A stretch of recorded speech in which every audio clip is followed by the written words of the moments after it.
ini sebuah event yang cukup membanggakan dan sekaligus upaya ikhtiar kita untuk meningkatkan kompetensi kita sebagai apoteker yang akan menjalankan praktek farmasiannya dimanapun ya, khususnya bisa di apotek atau di klinik, bisa di rumah sakit dan sebagainya.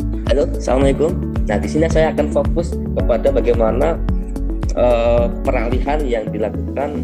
Ini tentu peralihan ini pemberlakuan ISDTK ini kan per 16 Maret. Untuk di Jawa Tengah, PD Pagi Jawa Tengah sudah berkoordinasi dengan Dinas Kesehatan Provinsi Jawa Tengah khususnya, yang sebelumnya kita masih bekerjasama dengan Dinas Kesehatan Provinsi Jawa Tengah dalam penerbitan SDRDTK ya, yang masih manual itu. Nah, kemudian beralih kepada ISDRDTK. Jadi BPOM ini telah melakukan intensifikasi pemeriksaan dan penelusuran sumber bahan baku pelarut pada sirup obat yang terbukti mengandung cemaran EG dan DEG melebihi ambang batas. Dan berdasarkan hasil pengujian terhadap bahan baku tambahan yang digunakan dengan produk sirup obat yang sudah dinyatakan melebihi batas cemaran EG dan DEG, dan terbukti penggunaan propylene glikol yang mengandung cemaran EG dan DEG melebihi batas yang dipersyaratkan. Jadi kenapa dibuat sirup? Satu, ya tentu untuk anak-anak yang nggak suka rasanya, yang nggak enak. Kan banyak obat itu ternyata pahit ya.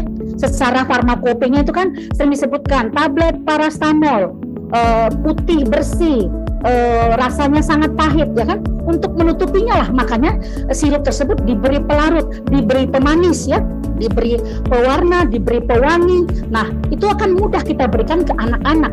Kalau dewasa barangkali kalau kita menelan tablet itu nggak masalah. Tapi ketika ke anak-anak, waduh repot ya.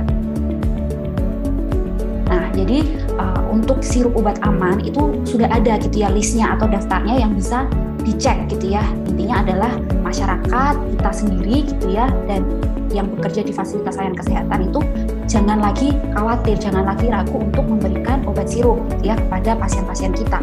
Nah, saya selaku perwakilan dari KCH juga ingin mengatakan bahwa semua produk Kalbe itu sudah lulus verifikasi, memenuhi standar dan dinyatakan aman oleh BPOM sehingga boleh untuk diresepkan kepada pasien seperti itu.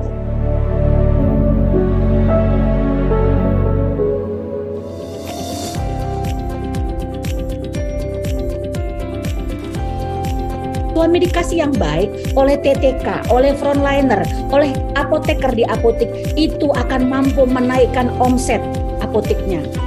Tapi dengan catatan, biarlah ketika kita bersuami dikasih gejala-gejala yang disebutkan pasien, obat yang kita tawarkan adalah yang sesuai, yang memang solusinya.